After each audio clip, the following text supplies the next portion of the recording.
We're going through a very difficult time in our culture where we're missing truth. We're really misunderstanding reality because of the internet and because of screen time. We're starting to not realize that our body and our mind and our soul are deeply interrelated and overlap and impact each other. And it's not that we're not understanding this in a scientific sense, because we do understand this in a scientific sense. We know that deep breathing, for example, affects gut health, or that hypnotherapy can heal or provide relief for irritable bowel syndrome. So we have scientific evidence of this stuff, but we've lost the sense of it. And first thing I want to do is play a clip from a podcast with Jonathan Pageau and Rod Dreher about this sense of embodiment that we sort of lost. And then I want to show an example of that in our culture, and then kind of talk about what we can do in ourselves to regain this sense. If you spend most of your time online, it begins to train your mind and your sense of reality and your sense of ontology into thinking that everything is manipulable. I think that it is not a coincidence that we've seen the explosion of transgenderism and gender dysphoria in the first generation raised online. Because they're so so far apart, so alienated from the physical, that they come to believe that of course they can manipulate things into reality. All things should be digital. The body is digital. We can impose our will on it. And I think if you get out and touch grass and see people and live in the real world, the physical world, it changes you in positive ways. The less you do of that, the more distorted your perception of reality is. So you see in that clip, there's this discussion about how the digital world has affected our perception of reality. That podcast was posted on YouTube November 21st of 2024. This book, Abundant Ever After by Cathy Heller, it's basically a wellness book, a self-help, self-improvement book, was released according to the Amazon release date on December 3rd, 2024. So I want to read you the first part of the last chapter of this book. It's chapter 15. It's titled, "You Are a Soul, You Have a Body." I mean, this is almost like Dreher and Pageau predicted this exactly. It's crazy. But anyway, let me read it. "When we were driving home from school the other day, my daughter Eliza, who is now 10 years old, said to me, 'Mommy, you know how I play Roblox and they have all these worlds? You talking about the metaverse?' The metaverse is the notion that there are multiple realities and multiple paths, a concept that I assumed would be far from the interests of my daughters." "Yes," she answered, impressed that I was speaking her language. She continued, "I realized something about us as humans." "What's that?" "I realized that I am a soul and that Eliza is my avatar." I nearly ran off the road. Her insights were so profound. "Go on," I encouraged her. "Since Eliza is just my avatar, I can change her anytime I want. I can change her hair color and clothes, and I can control what she does and where she goes. But my insides stay the same." I couldn't have said it better myself. In fact, Eliza could probably have written this book. Yeah, I think a 10-year-old could have written this book because it's completely mindless. It makes just no truth there whatsoever. I want to read this one line one more time. "Since Eliza is just my avatar, I can change her anytime I want. I can change her hair color and clothes, and I can control what she does and where she goes. But my insides stay the same." That is not true. So, in this woman, instead of educating her daughter, like, "Oh yeah, but like, you can't just change that stuff and your insides stay the same. Like, that's gonna affect your insides. That's gonna affect your body. That's gonna affect your soul. If you pray on your knees, it's different than if you pray reclining on a recliner. If you go to the church and pray, that's different. There's a difference there. So that was after the Dreher stuff. This is before. This is one of my favorite books of all time. I would highly recommend everybody go through the Mindful Catholic, the book, and then there's 8 weeks of exercises to go through, and it's just a mindfulness practice, and it is absolutely excellent. The book, the way he ties together science and faith, everything about it is just, I just love it. But I have tons of notes you can see all through this book, just tons of underlining and notes. Yeah, it's a great book, I think. So there's one part I want to read here. I think it's, here we go. So he's talking about the body and the soul in the Cartesian dualism heresy. So, when we let the assumption that something is bad about our bodies cause us to turn away and disregard them, we are disregarding ourselves.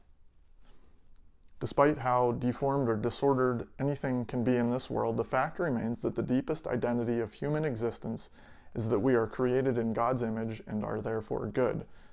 This means that our bodies are therefore good, and to ignore or avoid them is to avoid something of God. This makes me think of Pope John Paul II and his beautiful witness of old age and his body failing him and just still having so much faith and so much courage and still just using his body as a means of praise and service to others and to God.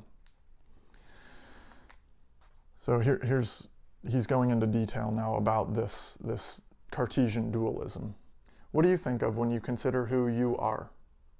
Do you feel like you are a being living in a body? Death is often considered to be a shedding of the body, and most people imagine the spirit leaving the body behind to ascend to heaven, maybe with a pit stop along the way. While there is some reality to the separation of body and spirit at death, it is an experience cloaked in mystery from a philosophical point of view, and not as simple as the popular mindset understands it. This popular mindset, inherited from the philosopher René Descartes, is called dualism. Dualism is the belief that your spirit and your body are two entirely separate things. Descartes' famous line, "I think, therefore I am," planted the seed to associate being human with the immaterial part of humanity, thinking, instead of the material, bodily part of humanity. Read the Brothers Karamazov and see the richness of the physical lives of these people and the feelings and the sensuality that come through their bodies, right, into their minds. And that book is so beautiful and can help you understand how to be, what it means to be human. And it means to have a body and a soul. While it is true that there is a difference between the material and the immaterial part of who we are, the difference is not total. Human beings stand alone in all of creation as the only beings created as a union of the material and immaterial, body and spirit. We were created from dust, and then God breathed the spirit into us.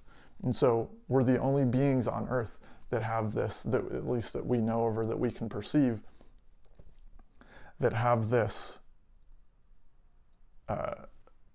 dwelling of the divine within us.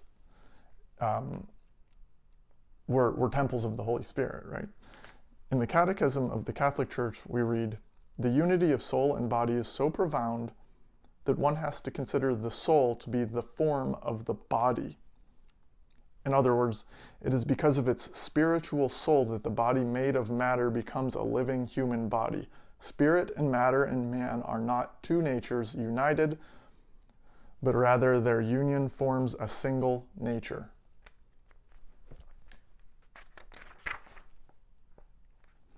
And then he gives a little solution, possible solution to this problem. So I want to give you 3 solutions. This will be the first one, and then we'll have another couple more, maybe 4, something like that. Mindfulness provides us with a practical reintegration of body and spirit by way of the mind. We spend time in the moment, aware of our bodies, and learn how to have a different relationship with our very selves. So he's talking specifically in this chapter about the body scan meditation, which if you search Google or YouTube or whatever, you can find tons and tons of these versions of the body scan meditation. It's basically thinking about each part of your body and focusing on the sensations of that part. One thing that led me to discover about myself is, so I was getting migraines all the time, and not all the time, but I was having these migraines, and when I would get them, I would think, I feel miserable. I just feel miserable because I have this migraine. But doing a body scan in the midst of that migraine, I realized that like my head hurt, but like my hands, my forearms, my elbows, my legs, my feet, my back felt great. I had no pain in them. And then so I was able to be grateful for those parts of me that felt okay still. And I didn't fall into the deception that the way one part of me felt was the way that all parts of me feel. And it really helped me to just experience a better mindset when I was experiencing a migraine. So we have that solution, mindfulness practice. We have the solution that Rod Dreher provided there, which was get out in the real world, understand that there is this physical reality and it's not entirely digital or manipulable. There's a reality there that we have to face and we have to live in. We have to understand. We need to understand the truth. Experience beauty, the Brothers Karamazov experience the sensual world and see how that affects your mind. A great being enchanted can really affect your body and can affect your soul. All that stuff overlaps. We're one union, one unity of being. And finally, I want to suggest we should treat our bodies as temples of the Holy Spirit, because that's what they are. They're places on earth where God comes and dwells, where the Holy Spirit comes and dwells, and that's incredible. And if you were like the keeper of a temple or like a priest or something, and you were fully aware of the reality of God and that God was dwelling in this temple, like the creator of the universe was living in this temple, just coming and hanging out, you would want to make that as beautiful and exceptionally wonderful as possible. You would maintain it, you would repair it, you would keep it clean, and that's what's happening with our bodies. There would be parts of it that should be off limits or covered up, not exposed. It's exactly the same thing with our bodies. And so, as always, I want to suggest eating healthy, putting healthy things into your body, exercising regularly, maintaining your body, maintaining strength and physical capacity, using your body in prayer and in serving others, and get outside in reality. Spend time being a being that has not just an animal body with a soul animating it, but a body and a soul as one. Go out and experience the world through your body and with your soul and with your mind. And I think if we focus on that in ourselves, we are reflections of the world, and the world reflects us. And I think we can, over time, as we practice that in ourselves, we can really be a force for good in the world and for truth. Because the truth is that we are body and soul in one nature.